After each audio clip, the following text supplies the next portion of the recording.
있습니다. 아사렘, 렘에 있습니다. 렘 7장 1절로부터 7절까지입니다.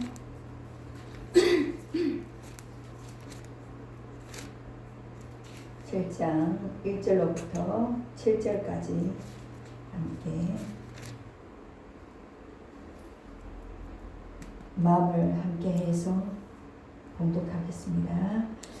여호와께로부터 예레미야에게 말씀이 임하니라. 이르시되 너는 여호와의 진문에 서서 이 말을 선포하여 이르기를 여호와께 예배하러 이 문으로 들어가는 유다 사람들아, 여호와의 말씀을 들으라. 만군의 여호와 이스라엘의 하나님께서 이와 같이 말씀하시되 너희 길과 행위를 바르게 하라. 그리하면 내가 너희로 이곳에 살게 하리라. 너희는 이것이 여호와의 성전이라, 여호와의 성전이라, 여호와의 성전이라 하는 거짓말을 믿지 말라. 너희가 만일 길과 행위를 참으로 바르게 하여 이웃들 사이에 정의를 행하며 이방인과 고아와 과부를 압제하지 아니하며 무죄한 자의 피를 이곳에서 흘리지 아니하며 다른 신들 뒤를 따라 발을 자초하지 아니하면 내가 너희를 이곳에 살게 하리니 곧 너희 조상에게 영원 무궁으로 준 땅이니라. 아멘.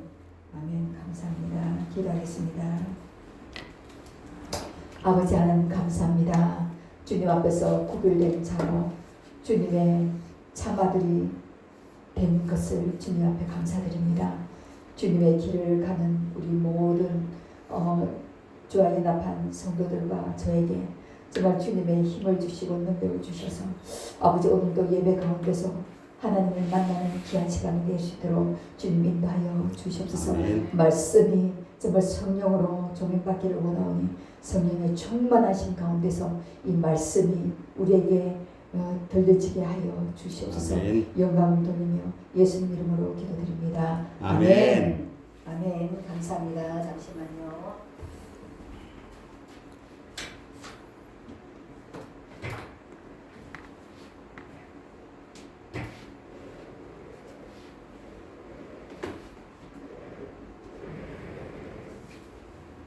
오늘이 22일이죠. 네. 예. 짝수 날이니까 저기 홀수 번호는 저기 집사님이 성경을 찾아주세요. 나중에 미리 한 절씩 이거 하고 나면 이거 찾아 놓으면 되고 이거 하고 나면 이거 미리 찾아 놔가지고 바로바로 넘어갈 수 있도록. 짝수 번호는 우리 저기 권사님이 짝수 번호는 좀 찾아주세요. 왕. 안 보여? 안 보여요? 잘 안 보여? 큰일 났네. 안 보입니까? 왕하 22장 1절. 대하 34장이? 예, 역대하. 예. 안 보이나? 내가 글씨가 아니 괜찮아요.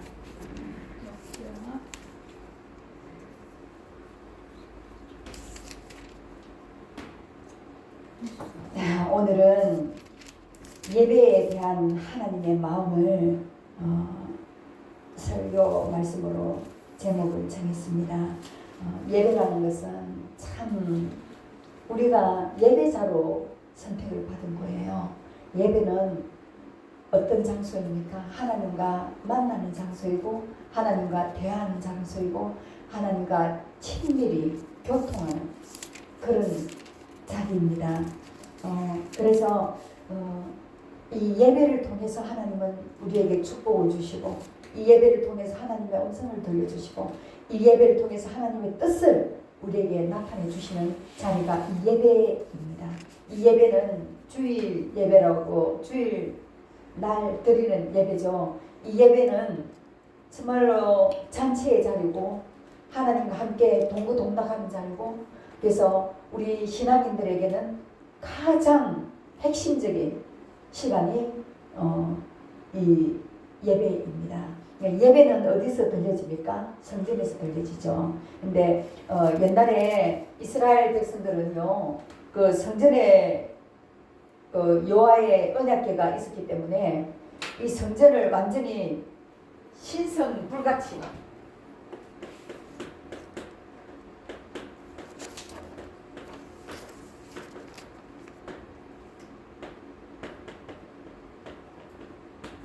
성전에 하나님이 계신단 말이에요. 하나님이 계시기 때문에 외세에서 어떤 일이 있어도 하나님이 계시기 때문에 본인 당신을 위해서라도 이 성전은 침략을 못한다. 그래서 가장 안전한 곳이다. 이렇게 생각하고 지냈어요. 그래서 이것이 잘못된 생각이라는 거예요. 오늘 이제 말씀에 나오는데 이때가 어떤 시대였냐면은 요시야 왕, 유다 왕으로서 18번째. 남유다, 이스라엘.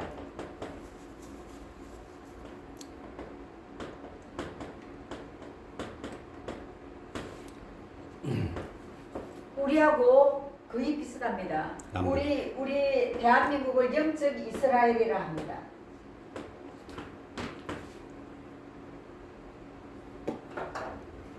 그래서 하나님은 마지막을 준비하실 때 이스라엘에 대해서 모든 세계가 너무 이스라엘은 하나님의 사랑을 받아서 너무나 하나님의 그 특별하신 은총이 있고 은혜가 있잖아요. 그래서 세계 최고의 나라로 지금 아주 작은 나라지만 이 세계를 움직이는 그런 이스라엘 나라인 거예요. 그러다 보니까 너무 위대하고 너무 특출나니까 세계가 미워해요.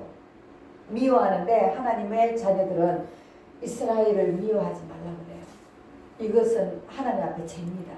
그래서 요즘에 이 정책도 이어지는 게 보면 그리스도의 사람은요 이스라엘을 함께 가야 돼요.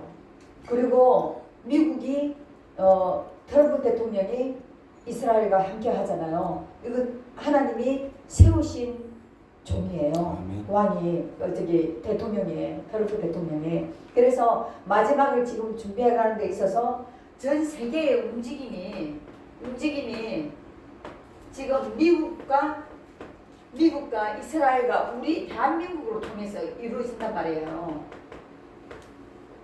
그런데 대한민국이 너무 중요한 나라인데 너무 중요한 나라이기 때문에 지금 마지막으로 지금 남아있는 나라예요. 하나님 앞에서 쓰임받을 나라인데 그러다 보니까 영적인 어떤 그 공격이 엄청 심한 그 가운데 있어요. 그래서 영적 전쟁이라고 보시면 됩니다. 정치를 겉모양으로 해서 나타나는 영적 전쟁이에요. 영적 전쟁인데 이 영적 전쟁을 있게 만드는 것은 우리 하나님께서 하나님의 자녀들로 통해서 하나님이 이기게 하실 거거든요.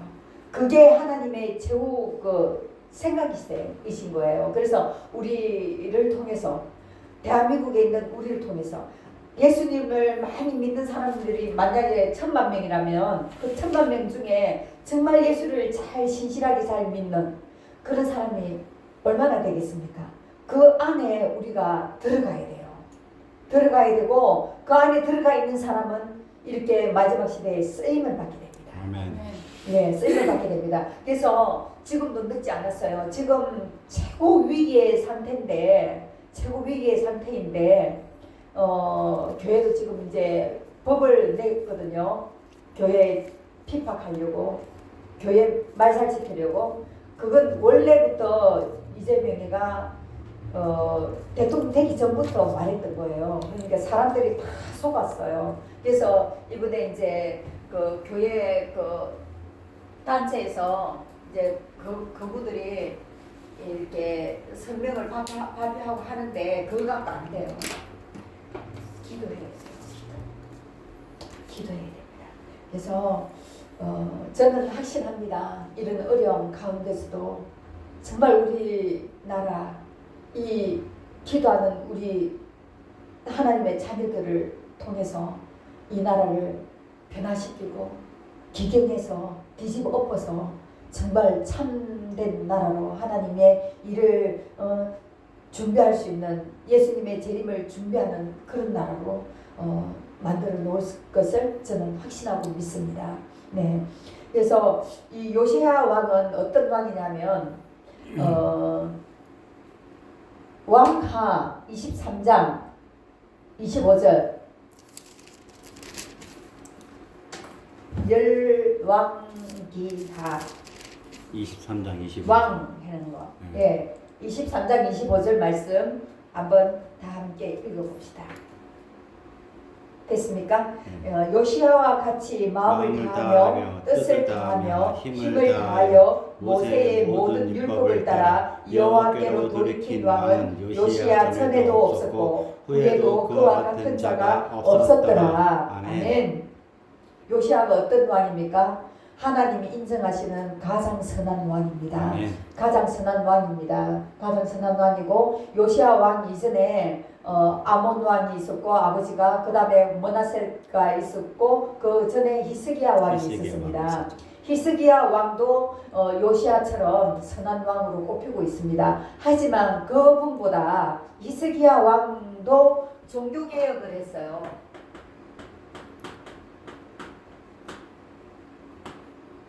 그 앞에는 계속 하나님 말씀에 불순종하고 우상 숭배하고 막 그렇게 살았거든요.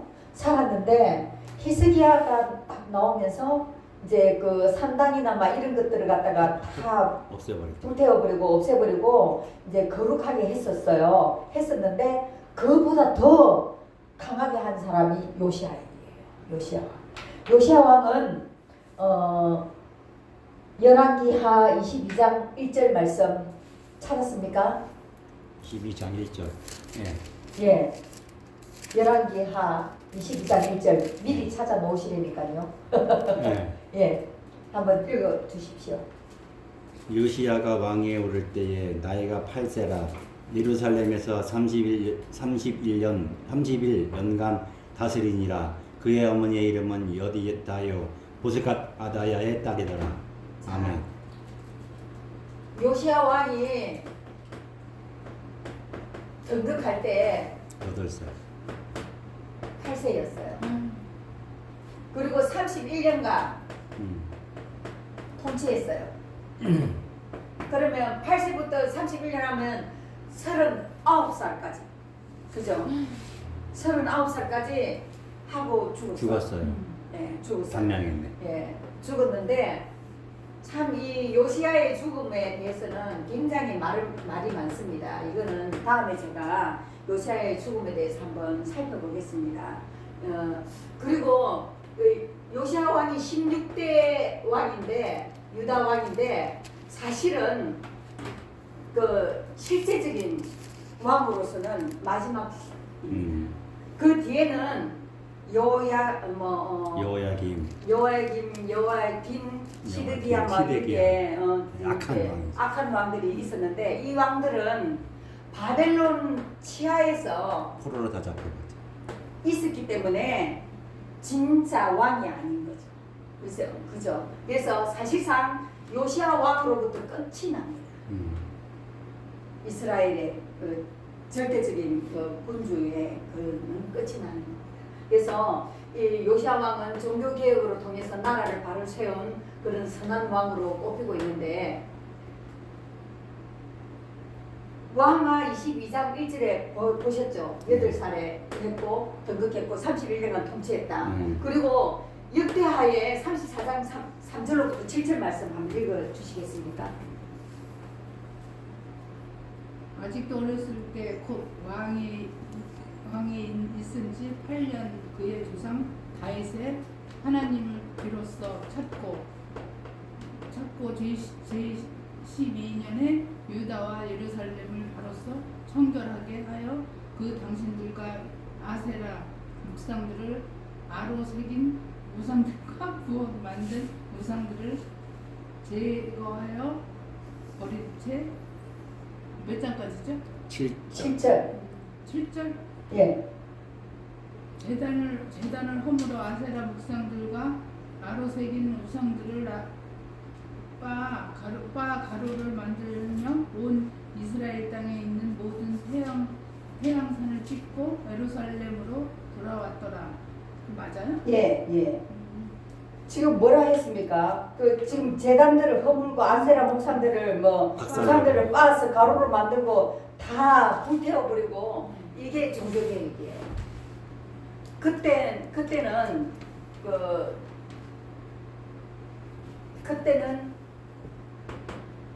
많은 사람들이 우상을 섬겼고 하나님 말씀에 불순종하고 그렇게 살았어요. 그러면서도 우리가 성전에 가서 우리가 마음대로 살아도 성전에 가서 하나님께 예물드리고 기도하며 하나님께 영광 돌리면 우리는 그냥 하나님 구원받은 거야 이렇게 생각하면서 하나님 우리를 보살펴 주셔 안전한 곳에 이렇게 살아가고 있었단 말이에요.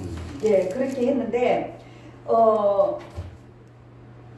요시야가 이제 이렇게 등극해서 이렇게 하고 나서 그 4번에 보면 열왕기 하에 23장 21절로 23절 보면은 유월절을 공포합니다. 한번 읽어봐 주셔요. 역대하 예, 역대하 34장 8절. 예. 8절, 14절, 31절.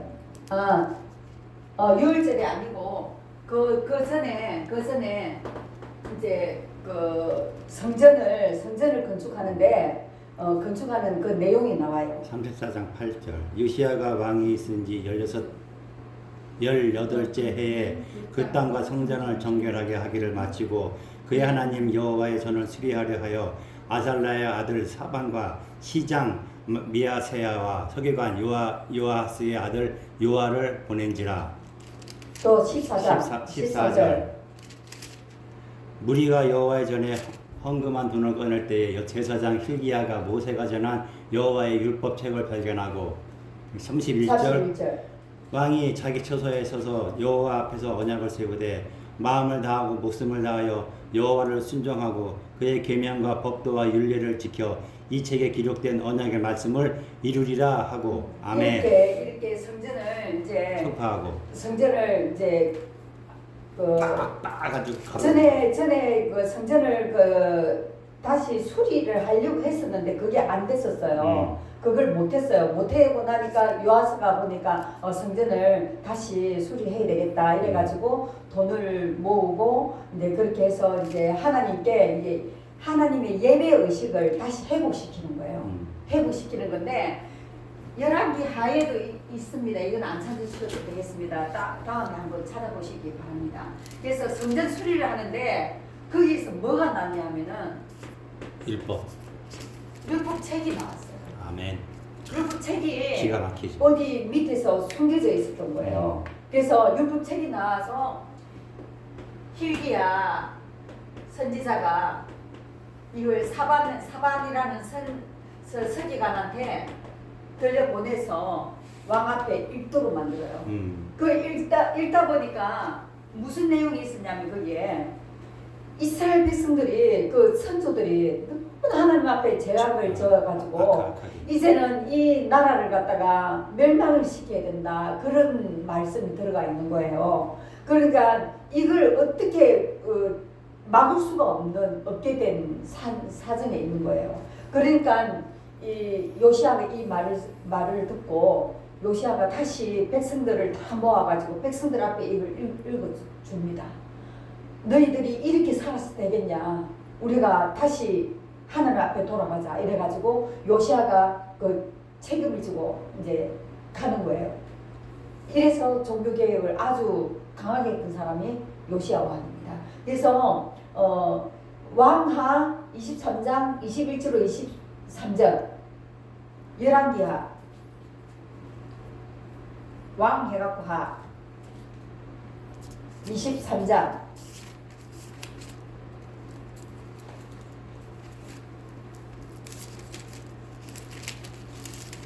23장 21절 24절. 자, 왕이 묵백성에게 명령하여 이르되 이 언약책에 기록된 대로 너희의 하나님 여호와를 위하여 유월절을 지키라 하매 사사가 이스라엘을 다스리던 시대부터 이스라엘 여러 왕의 시대와 유다 여러 왕의 시대에 이렇게 유월절을 지킨 일이 없었더니 요시야 왕 18번째 해에 예루살렘에서 여호와 앞에 이 유월절을 지켰더라. 오늘 예레미야서 7장 1절로부터 7절의 말씀이 그 배경이 이 요시야 왕의 배경이었어요. 유대 요시야 왕 시대에 예레미야가 선지자로 활동했던 거죠. 무슨 말씀인지 알겠죠? 예, 그래서 여기 율법책을 찾아갖고는 유월절을 지켰다는 거예요.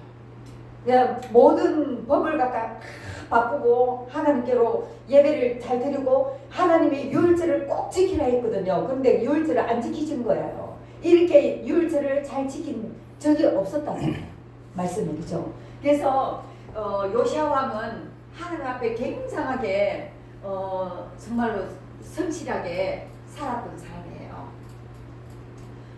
그리고 5번 왕하 23장 29절 요시야 당시에 애굽의 왕 바로 느고가 아수르 강을 치고자 하여 유브라데 강으로 올라가므로 요시야 왕이 맞서 나갔더니 애굽 왕이 요시야를 무기토에서 만났을 때에 죽인지라. 갈그미스 정도네. 갈그미스 정도. 무기토. 자, 이때 평이야 무기토. 참 이 요시야 왕이 그냥 어이없이 죽어요. 어이없이 죽어요. 굉장히 하나님이 복을 주셔서 이제 완전히 절기도 회복시키고 그리고 뭐 몰렉 제사 지내는 그런 것도 몰렉이라는 걸 뭐냐면 사람을 인신 제사예요. 인신제사. 사람을 불 가운데로 지나게 하는 거예요. 불 가운데로 지나면 죽는 거죠. 태워서 죽이는 거예요.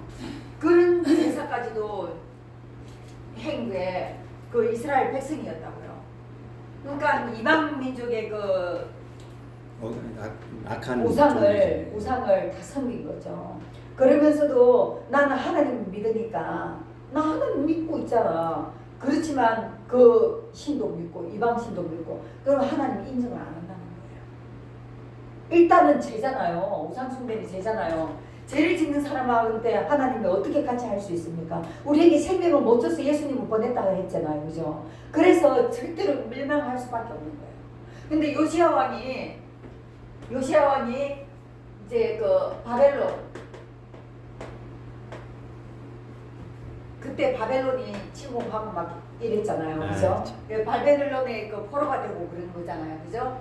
포로가 됐는데 갈그미스 전투라는 게 있어요. 이게 무슨 전투냐면 하나님이 애굽 왕 바로 느고라는 이 사람을 이게 시켜가지고 왜냐면 이 요시야가 갈그미스 전투로 인해서 굉장히 많이 쳐들어오는 거예요. 쳐들어오고 너무 힘들었어요. 요시야 왕이 이스라엘이 힘들었기 때문에 하나님이 그걸 생각하고 바로 누구를 시켜서 저거 갖다가 쳐야 되겠다 그 생각을 했단 말이에요. 그죠?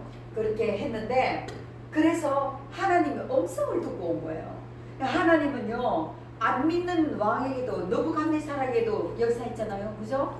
예. 그리고 저게 바로 누구에게도 역사를 하신 거예요. 하나님은 다 사용하십니다. 왜? 하나님이 다 만든 사람이기 때문에 하나님 손 아래 다 있는 거예요. 그래서 믿는 사람을 위해서 이사야서 43장에 보면 너를 위해서 백성들을 내어주고 사람들을 내어준다 그랬잖아요.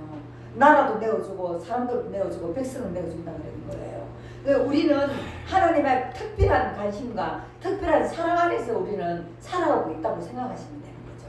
그래서 바로 느고가 이렇게 막 대군을 이끌고 이제 와요. 오는데 이 이스라엘을 지나가야 돼요. 안 지나가고는 못 가는 데래요. 그 지정학적 위치가. 그런데 이 바로 느고가 이렇게 군대를 이끌고 막 오니까 요시야가 와가지고 바로 느고를 하고 전쟁을 해요. 그러니까 바로 느고가 뭐라 하냐면 너와 내가 무슨 상관이 있냐. 난 너를 치러 오는 게 아니다. 여호와 하나님께서 나에게 말씀하셨다. 저 아시리아를 쳐야 된다고. 쳐야 된다고. 그렇게 말을 했는데 요시아는 아시리아가 싫은 거예요. 그래서 바벨론이 싫은 거예요. 바벨론이 싫지 예, 싫은 거예요. 그래서 아시리아를 치러 가니까 자기가 이제 자기 위치를 생각한 거죠. 예, 바벨론이 싫은 것보다 바벨론이 자기를 갖다 그렇게 했으니 이제 거기서 벗어나려고 하는 거죠. 그리고 아시리아를 의지하는 거죠. 잘못됐지. 의지하는 거죠. 그래서 그런 마음으로 이 바로누고에게 죽이려고 하는 거예요. 전쟁 가는 중에 요시아가 와가지고 쓸데없는 짓을 한 거예요. 근데 하나님이 분명히 말씀하셨다. 그래서 나는 간다. 너가 죽기를 원하냐? 네 목숨이 멸망할까 두렵다. 그런 식으로 말을 했는데도 요시아가 옷까지 바꿔 입고서 이렇게 바로누고를 치려고 합니다. 그때 바로누고가 요시아를 죽여버려요. 어이없이 죽었어요. 어이없게. 여기서는 많은 이제 썰이 있는데 다음에 한번 우리가 생각해 보도록 하겠습니다. 그래서 이렇게 이제 되고 나니까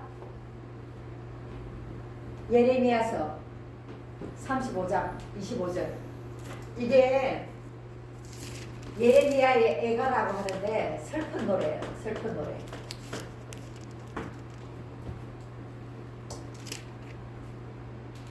장 35장. 예, 다 찾아 노래했더니 이렇게 아니 15절이 없잖아. 예레미야 애가에 있나 보다. 예레미야 35절에는 28절이 없어. 25절이라고 했잖아. 예레미야 애가에 있어 35장. 내가 예레미야서에 없어요. 35장이 없어요? 예. 아, 예레미야 애가에도 없을 것 같은데 그게 몇 장밖에 없는데. 여기도 없어. 어떻게 된 거지? 내가 또 뭘 잘못 적었구나. 15장인가? 나 아까 찾아봤는데 35장.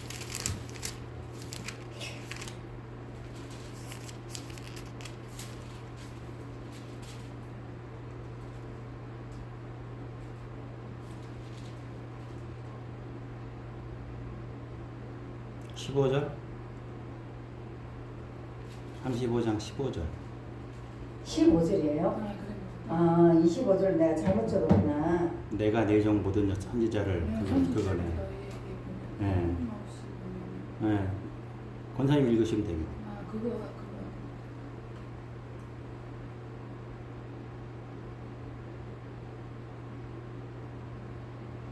읽으셔요. 내가 내 종 모든 선지자들을 너희에게 보내고 끊임없이 보내며 이르기를 너희는 이제 각기 악한 길에서 돌이켜 행위를 고치고 다른 신을 따라 그를 섬기지 말라. 그리하면 너희는 내가 너희와 너희 손자에게 준 이 땅에 살리라 하여도 너희가 귀를 기울이지 아니하며 내게 순종하지 아니하였느니라. 그게 아닌데. 그거 아니에요? 응. 아, 25절.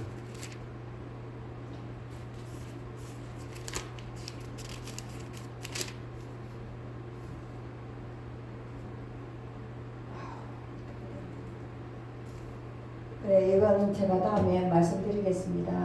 내가 한번 찾아본 것 같은데. 예레미야 애가는 예레미야가 슬픈 노래를 부른 거예요. 왜냐하면 요시아가 죽고 나니까 이제는 정말 하나님께서 계속 이 나라가 망한다. 너희들이 돌이키지 않으면 이 나라 망한다. 너네 그 종이 된다. 노예가 된다. 막 계속 그런 말을 해라 그랬던 거죠. 그죠? 그러다 보니까 하나님의 뜻을 알고 있잖아요. 예레미야는 이미 알고 있는데 요시아가 그렇게 정치를 잘했는데 그 종교개혁을 하고 했으니까 하나님이 많이 도와주셨단 말이에요. 도와주셔갖고 잘 되고 가고 있는데 갑자기 죽었어요. 죽어 놓으니까 이 예레미야가 이제 끝이구나. 이제 끝이구나. 이제 요 고통이 오겠구나. 그 생각하면서 그 이스라엘 백성들이 그 고통 당하는 걸 갖다가 알고 있으니까 그것 때문에 그렇게 울었던 거예요. 예, 울었는데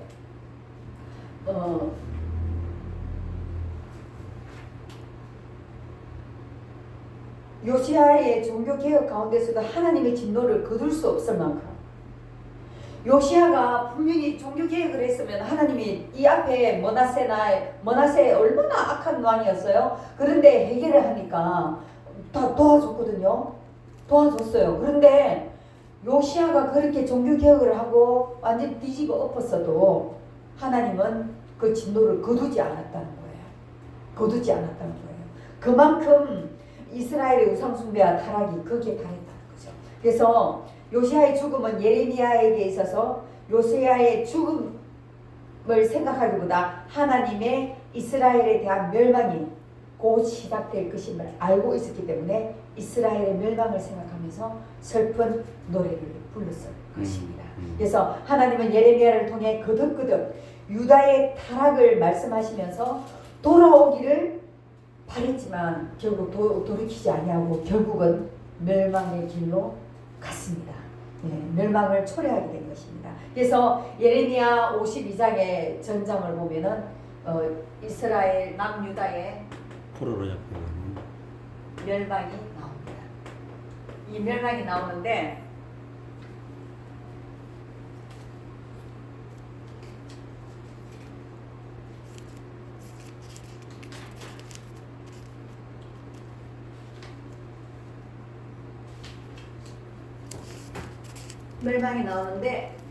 요시야 왕의 뒤를 이어서 여호아하스 아하스 그 다음에 여호야김 여호야김 이렇게 하고 시드기야 아유 시드기야도 악한 왕이죠.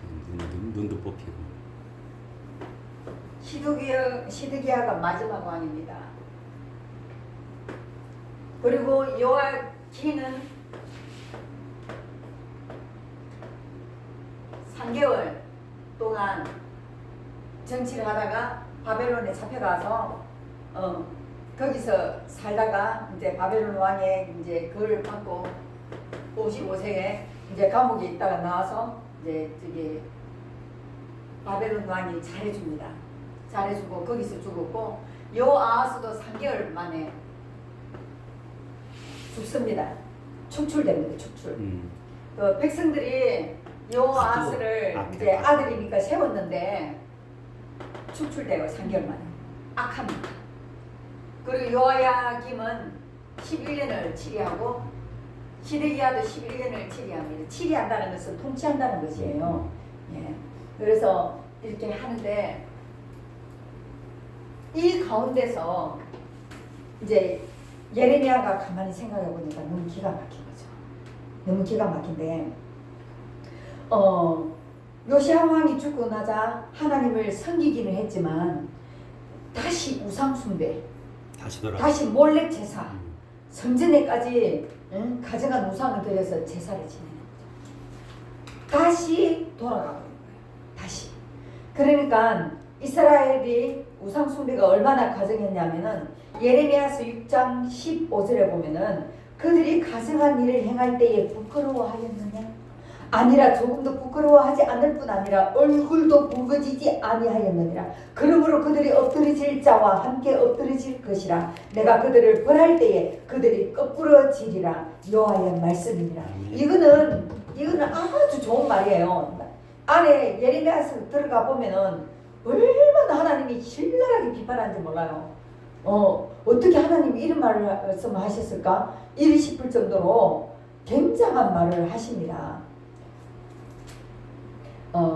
그래서 그 이스라엘 백성들이 우상 숭배를 하면 하나님이 생각이 나면 내가 이 죄를 짓고 있는데 이거 하면 안 된다 이런 마음의 양심의 가책도 없었다는 거죠.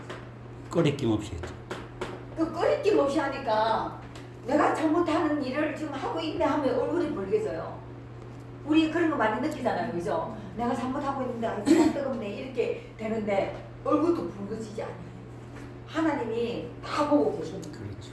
예. 그리고 내가 그들을 벌할 때에 엎드리질 자를 벌할 때에 너희도 같이 같이. 엎드려진다. 이렇게 말씀은 뻔뻔한 거죠. 아주 뻔뻔한 거죠. 그래서 예레미야서 또 7장 17절로 18절에 오늘 본문 뒤에 보면 너는 그들이 유다 성읍들과 예루살렘 거리에 행하는 일을 보지 못하느냐? 자식들은 나무를 줍고 아버지들은 불을 피우며 부녀들은 가루를 반죽하여 하늘의 여왕을 위하여 가자를 만들며 그들이 또 다른 신들에게 전제를 부음으로 나의 노를 일으키는다. 온 가족이 아들은 나무 갖고 주워오고 아버지는 불을 피우고 엄마는 가자를 만들기 위해서 밀가루 반죽을 한다는 거예요. 누구를 위하여? 우상을 위해. 우상을 위해서.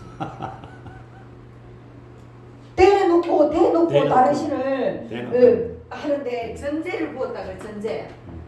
전제는 번제는 뭐냐면 태워서 하나님께 올려드리는 거거든요. 각을 떠서 태워서 이제 올려드리는 건데 번제 태우기 직전에 포도주를 붓습니다. 번제물 앞에 번제물 위에 포도주를 보여. 그걸 전제라고 그래요. 전제. 그게 무엇을 상징합니까? 보혈의 피예요. 예수님은 보혈의 피를 상징하는 거예요. 번제물이. 번제가 왜 태워서 없어졌잖아요. 예수님이 없어진 거예요. 돌아가신 거예요. 죽으셨잖아요. 그게 번제예요. 예수님이 단 한 번의 제사로 가셨잖아요. 번제물이 돼서. 그리고 그 번제에 대해서 포도주를 붓는 거는 이 예수님이 돌아가시면서 흘린 피, 보혈을 상징하는 거예요. 이 보혈이 있어야 생명을 얻을 수 있다는 거죠. 제사함을 받는다는 거죠. 그죠? 그 십자가의 내용 있잖아요. 우리가 믿어야 할 내용. 예, 거기서 나옵니다. 그래서 그런데 왜 예레미야서 7장 4절에 보면 오늘 본문 읽은 말씀 있잖아요.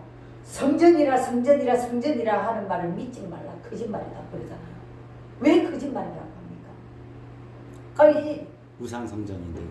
이 사람들이 성전에 와서 예배를 드리는 거는 너무 극히 당연한 거예요. 그죠? 그래서 성전이라 하는 말이 거짓말이라고 하시는 이유는 그들의 그 제사 행위가 거짓말이라고 하시면서 그 거짓을 의지하고 있다고 해요. 예레미야서 7장 4절 8절에 보면 그걸 갖다가 거짓말이라 하면서도 그걸 갖다 의지하고 있대요. 의지. 예수님이 하나님이 다 알고 계시는 거예요. 다 알고 계시는 거예요. 그래서 7장 4절 성전이라 하는 거짓말을 믿지 말라. 8절 보라 너희가 무익한 거짓말을 의존하는도다. 거짓말인 줄은 모르는 거예요. 자기네들은 하나님을 잘 믿고 있다는 거예요. 그 거짓 행위를 맞다고 옳게 여기고 하나님이 우리를 구원해 주시고 우리 죄를 사해 주신다는 걸 서로 생각하고 있다는 거죠. 그래서 여호와께서 예레미야 26장 2절에 보면은 7장 1절과 7절 같은 우리 본 말씀과 같은 비슷한 말씀이 나와요. 여호와께서 이와 같이 말씀하시기를 너는 여호와의 성전 뜰에 서서 유다 모든 성읍에서 여호와의 성전에 와서 예배하는 자에게 내가 너희에게 명령하여 이르게 한 모든 말을 전하되 한마디도 감하지 말라. 한마디도 빼지 말고 예레미야한테 말을 전해라는 거예요. 전해라는 건데 거짓을 행하고 있다는 거예요. 거짓을 하고 있다면서 하는 말이 1절로부터 7절과 같은 본문이 26장에도 계속 뒤에 이어지고 있습니다. 비슷한 내용이 이어지고 있어요. 그들은 하나님께 제사를 지내기 위해서 성전에 올라가면서 뭘 했겠습니까? 하나님께 가서 예물을 드리고 준비한 예물 드리고 제사함 받아서 죄에서 구원된 기쁨으로 주님께 내가 구원을 받았나이다 하며 그 은혜로 하나님께 영광을 돌리는 것이 그들의 올바른 제사라고 생각했던 거예요. 하나님이 그렇게 해라 그랬거든요. 그래서 그랬는데 그러면서 그게 맞아요. 이게 맞아요. 우리가 예배 드리러 올 때 뭐라 옵니까? 제사함 받고 하나님 앞에서 교통을 이제 친밀하게 해서 기쁨으로 돌아오는 거잖아요. 제사함을 받고 기쁨으로 돌아오는 그게 예배란 말이에요. 근데 그런 예배가 아니라는 걸 하나님 말씀해 주시는 거예요. 그래서 하나님께서 이스라엘 백성들을 출애굽시켜서 종살이에서 구원하여 언약 백성으로 이끄셨지만 그들은 불순종과 우상숭배로 타락해서 하나님을 떠났던 것처럼 지금의 우리의 상황과 같이 풀이한다면 우리도 세상에서 일주일간 그냥 살아가잖아요. 살아가는데 그 일주일간 살아가는 그 행위가 하나님 이스라엘 백성들이 하나님 앞에 예배드리러 제사 지내러 오기 전에 행위하고 같다는 거죠. 무슨 말씀인지 알죠? 우리가 지금 예배드리러 오기 전 일주일 6일 동안 뭐하고 살았습니까? 그래서 하나님을 믿는 것이 아니라 하나님을 믿는다고 교회는 나오고 있지만 하나님을 믿는 것이 아니라 탐욕과 탐심 우리의 욕심이 일주일 동안 살아가게 하는 거예요. 나를 위해서 살아가게 하는 거예요. 그래서 가득 차서 도둑의 소굴이 됐대요. 도둑의 소굴. 탐심과 탐욕이 있으면 나중에 사람들을 힘들게 하고 내게 아는 걸 갖다 가서 오거든요. 그거 도둑질이잖아요. 그죠? 그 도둑질이고 교회 와서 주님 나에게 이렇게 헌금을 내고 오늘 교회도 왔으니 나의 이 문제를 풀어주시옵소서. 그 풀어지는 그게 도둑질이라는 거죠. 자기는 그런 행동을 안 하고 살았으면서 교회 와서는 하나님 앞에 나를 좀 도와달라고 그거 도둑 심부라는 거예요. 그래서 그걸 예레미야서 7장 9절 10절의 말씀에 보면 나옵니다. 9절 10절 너희가 도둑질하며 살인하며 간음하며 거짓 맹세하며 바알에게 분향하며 너희가 알지 못하는 다른 신들을 따르면서 내 이름으로 일컬음 받는 이 집에 들어와서 성전에 들어와서 내 앞에 서서 말하기를 하나님 앞에 당당하게 서서 말한다는 거예요. 뻔뻔하게 말하기를 우리가 구원을 얻었나이다 하느냐? 응? 이는 이 모든 가증한 일을 행하려 합니다. 이 구원받았다 하고 또 나가서 또 그 짓을 한다는 거예요. 그 짓을 하는 게 가증한 거예요. 가증한 거예요. 우리도 여기에서 벗어나지 못합니다. 맞아. 네. 그래서 이런 각가지 우상 숭배에 빠져 있으면서도 하나님을 잘 섬긴다고 생각하는 너희를 하나님이 심판할 것이라고 한다면 교회 목사님들이나 성도들의 반응이 어떻게 되겠습니까? 똑같겠죠. 예레미야에게 행한 대로 말씀대로 답하면서 10절의 말씀을 답하면서 우리는 하나님께 예물도 드리고 예배를 잘 드려서 구원을 받았는데 무슨 소리야 지금. 우리 하나님을 잘 믿고 있잖아 지금. 그래서 복을 받고 있잖아. 그러면서 예레미야가 그런 말을 했기 때문에 예레미야를 죽이려고 했잖아요. 그럼 누가 뭐 사랑의 교회나 사랑교회 엄청나게 자기들이 그 완전하다고 생각하고 있는 교회잖아요. 그죠? 그런 교만이 있는 교회에 누가 우리 한 집사님이 가가지고 1인 시위를 해보세요. 예레미야처럼. 아주 죽죠. 너희들 모두 도둑질하고 그렇게 사는 거다. 거짓말이다. 가증한 일을 행하는 거다. 너희들이 어떻게 구원을 받았냐 막 이렇게 말하면 죽이려고 하겠죠. 여기 법으로 죽이겠죠. 죽죠. 죽지. 그런 시대를 예레미야가 살았대요. 12,000명이에요. 그런데 그런 시대라서 힘들어서 고통스러워서 우는 게 아니고 눈물의 선지자거든요. 그 백성들이 그렇게 악을 행할 때마다 가슴이 아픈 거예요. 그 길을 아니까 가슴이 아픈 거예요. 잡혀갈 거 뻔히 아니다. 저도 가끔 그런 마음을 많이 가지고 있어요. 누군가 아닌 행동을 할 때 그 행동이 나에게 위압감을 주고 힘들게 할지라도 그 사람이 그 부분에서 노임받지 않냐면 하나님이 어떻게 하시겠나. 그것 때문에 가슴 아파하는 때가 많거든요. 저도. 그렇기 때문에 우리 그리스도인들은 하나님의 마음을 가진 사람이라면 그런 마음으로 영혼들을 보면서 살아가야 됩니다. 그래서 구원받지 못한 백성들에게 우리가 마음을 품어야 되는 거죠. 불쌍한 사람들이에요. 지옥 가서 뜰 사람들인데 얼마나 불쌍합니까? 그죠? 그래서 그런 말을 하는데 세번역 성경에는 예레미야서 7장 10절의 말씀이 이렇게 번역되어 있어요. 너희는 모두 도둑질하고 사람을 죽이고 음행을 하고 거짓으로 맹세를 하고 바알에게 분향을 하고 너희가 알지 못하는 다른 신들을 섬긴다. 너희는 이처럼 내가 미워하는 일만 저지르면서도 이 성전으로 들어와서 내 앞에 당당하게 서서 우리는 안전하다고 말한다. 너희는 그런 역겨운 모든 일들을 또 되풀이하고 싶어서 그렇게 또 말하고 있다. 구원받았다고. 하나님 앞에서 용서받았다고. 죄를 사함받았다고 말한다. 지금 우리도 그렇게 하고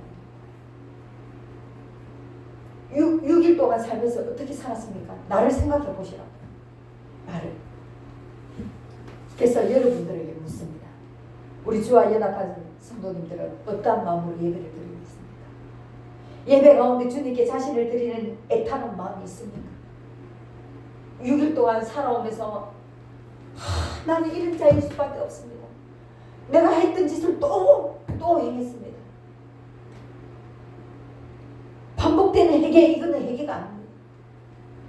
회개를 하는 마음에 가슴 애타는 마음으로, 마음이 찢어지는 마음으로 회개를 했다면 어떻게 또 그런 행동을 또 하겠습니까? 한 주간의 삶이 예배가 되지 않는다면 교회에 앉아서 거룩한 모습으로 정성을 다하여 예배 드릴지라도 많은 금을 들고 와서 하나님께 헌금할지라도 하나님이 받으신 예배가 될 수 있다고 생각하십니까? 아닙니다. 지은 죄를 가슴 아파하면서 회개하는 마음으로 드리는 예배가 아니라 예배 가운데서 깨닫지 못하고 변화되지 않는다면 우리는 어디에서 그 죄를 용서받을 수 있습니까? 예배의 자리가 아니면 어디서 용서를 받을 수 있습니까? 예배의 자리가 그런 자리입니다. 하나님과 교통하고 친밀해지려면 어떤 행위를 해야 됩니까? 주님 앞에 내 죄를 해결해야죠. 내려놓아야죠. 다시는 안 하겠습니다. 주님 앞에 와서 뻔뻔하게 와갖고 또 행하고 또 와가지고 하나님 죄송합니다. 용서해 주시오. 그런 말을 어떻게 또 합니까? 내가 노력하고 애를 태워서 몸부림치는 마음으로 했다 싶을 때도 그렇게 못합니다. 우리는. 그러나 그렇게 몸부림 쳤다면 하나님 앞에 몸부림 쳐도 안 됩니다. 주님 나를 도와주시옵소서 할 수 있잖아요. 그런데 몸부림 치지도 않았으면서 또 얘기한다면 하나님이 가증하다고 하지 않겠습니까? 속으로 큰 죄가 아니니까 작은 죄니까 이렇게 가늠해가면서 잣대를 떼가면서 작은 죄니까 괜찮겠지 생각하고 있습니까? 아닙니다. 오늘 예레미야서 7장에서 하나님은 유다 백성들의 예배를 신랄하게 비판하고 계십니다. 그들을 심판할 수밖에 없다는 것을 강력하게 말하고 있습니다.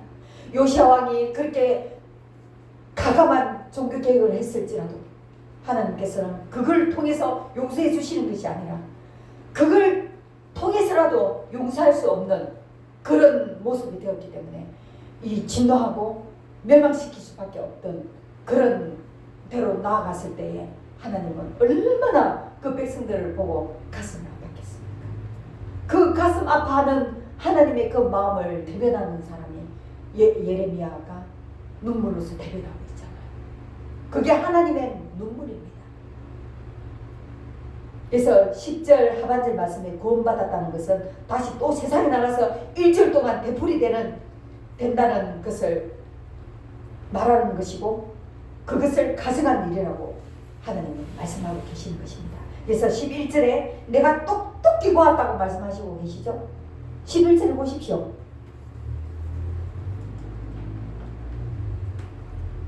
내 이름으로 일컫음을 받는 이 집이 너희 눈에는 도둑의 소굴로 보이느냐? 보라, 나 곧 내가 그것을 보았노라. 곧 보았노라. 똑똑히 눈으로 봤다는 거죠. 하나님이 안 보시는 게 어디 있겠어요. 그런데 다른 데서는 그런 내용이 없잖아요. 근데 여기는 똑똑히 보았다는 것을 딱 말씀하시는 거예요. 내가 무슨 행동할지라도. 그래서 저도 주님 앞에서 그렇게 똑똑히 보시는 불을 켜시고 보시는 그 하나님 눈길에서 피할 수 없기 때문에 저도 하나님 앞에서 어떻게 갖다붙다 얘기할 수 없는 사람입니다.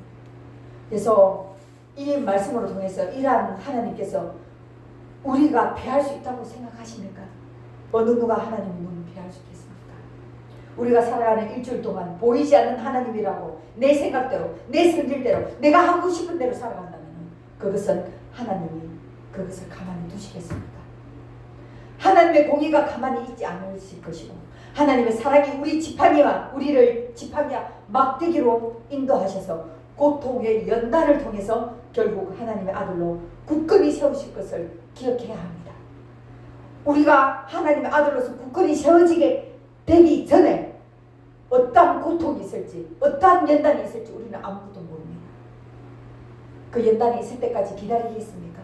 하나님 앞에 먼저 회개하시고 하나님께 돌이키시고 다시는 했던 죄악을 다시 짓지 않도록 그렇게 몸부림쳐야 되겠습니다.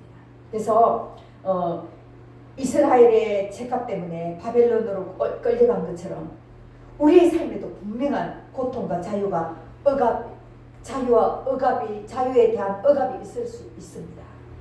하나님께서는 결코 그것을 그냥 넘기지 아니하십니다. 그래서 그러나 하나님은 사랑이 있으시기 때문에 그 자녀를 위해서 너는 내 아들이야. 내 피로 내 목숨줄로 대신한 내 아들이야. 얼마나 소중하고 얼마나 사랑하는 내 아들이야. 그렇기 때문에 주님은 그 사랑으로 우리를 끝까지 인내하시면서 끝까지 참으시면서 주님 앞으로 인도해 오십니다. 그래서 정말 참 아들이 되게 하기 위해서 주님께서는 지금까지도 쉼없이 행동하고 계십니다. 그래서 오늘의 말씀은 성전 밖에서는 온갖 죄악을 범하면서도 예루살렘에서는 결코 망하지 않을 것이다. 하나님 계시니까 내가 하나님을 믿으니까 내가 하나님께 제사를 지내고 예배를 드리니까 나를 망하지 않게 할 것이다.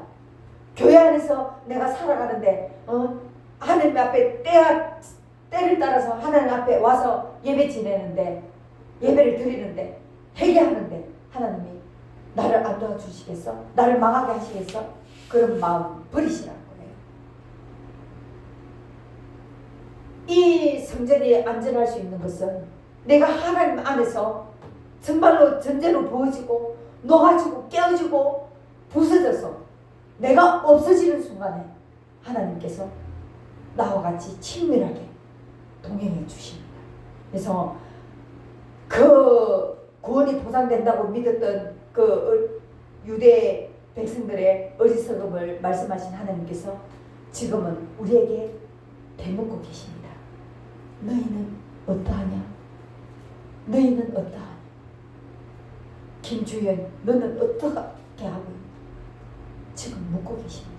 그래서 이제부터 우리 주와 연합한 교회 성도 여러분, 이제부터는 일주일간의 삶 속에서 진리로 지금까지 배웠던 진리로 그 사랑으로 주님을 생명같이 주인으로 모시면서 살아감으로써 주일 예배가 하나님께 온전히 드려지는 영과 진리의 예배가 되어서 세상에서도 승리하고 예배에서도 승리하는 그런 삶이 되시기를 예수 이름으로 축원합니다.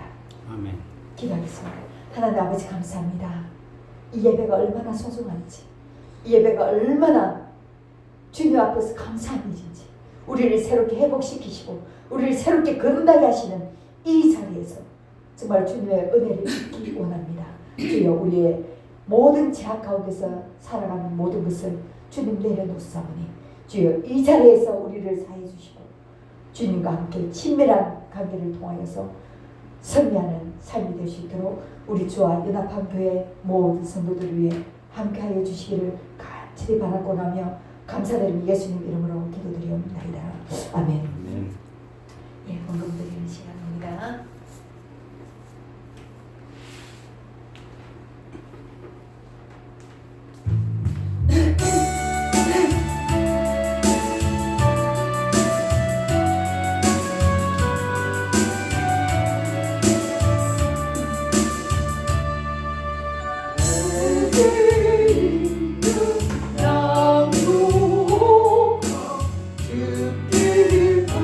기뻐와 그리에 입맞추고 깨뜨리리라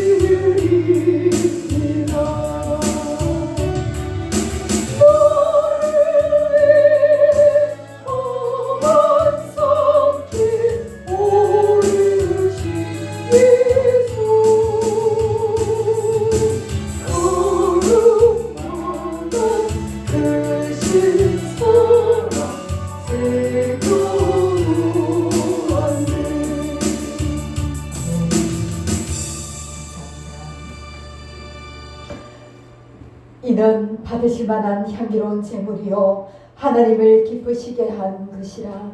나의 하나님이 그리스도 예수 안에서 영광 가운데 그 풍성한 대로 너희 모든 쓸 것을 채우시리라. 아멘. 하나님 아버지 감사 영광을 돌립니다. 저희들을 이렇게 사랑하시는데 주님, 저희는 우리의 모든 것으로 주님을 사랑할 수 없으니 너무나 죄송합니다. 주여, 부족한 우리를 불쌍히 여겨 주셔서 우리의 부족한 이는 남아 정말 주님을 경외하며 주님을 사랑하며 진정으로 주님 앞에 나아갈 수 있는 우리가 될 수 있도록 주님 역사하여 주시옵소서. 주님 앞에 부족한 마음으로 늘 주님 앞에 아버지 겸손한 마음으로 주여 이 작은 물질을 주님 앞에 올려드립니다. 주님, 한일한 집사님 11조 헌금을 드립니다. 한 달 동안 수고하여 주님 앞에 드려지는 이 헌금이 정말 주님의 나라와 그를 아버지 이렇게 세우는데 큰 일을 담당할 수 있도록 역사하여 주시고 본인은 정말 주님 앞에서 정말 주님 강건하여 영육으로 강건하여 주님 이 소산을 일구는데 조금도 부족함이 없게 하여 주시옵시며 어디를 가든지 영적으로 아버지 강건하여져서 주여 모든 사람들에게 주님의 영향력을 끼치는 귀한 주님의 일꾼이 될 수 있도록 역사하여 주시옵소서. 또한 한일한 집사님, 이선호 권사님 주님 앞에 주일 헌금을 드립니다. 주님, 이 헌금을 통하여서 주님의 나라가 세워지게 하여 주시기를 간절히 바라고 원합니다. 주님 앞에 아버지 올려드리는 이 헌금이 비록 작을지라도 우리의 마음을 정성으로 주님 앞에 올려드리오니 주여 우리를 불쌍히 여기시고 긍휼히 여기시사 이 작은 정성을 주님 기뻐 받아주시기를 간절히 바라고 원합니다. 주님, 이 것으로 인하여서 우리의 삶이 더욱더 나아지게 하시고 더욱더 주님과 함께 친밀하게 살아가게 하여 주시옵시며 주님 앞에 드려진 전제로 드려진 부어지는 삶이 되게 하여 주셔서 날마다 주님 이 삶 안에서 승리하는 우리 성도들이 될 수 있도록 주여 이 손길을 축복하여 주시옵소서. 모든 것을 주님 앞에 맡깁니다. 주님, 이 세상 모든 사람들이 힘들고 어려운 도탄에 빠져 있사오나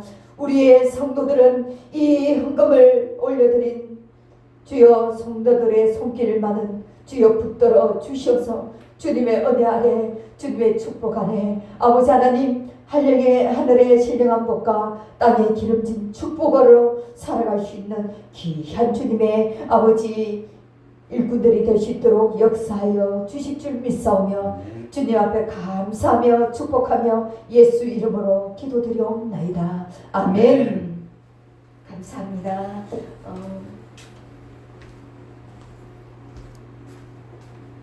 마지막 찬양 드리고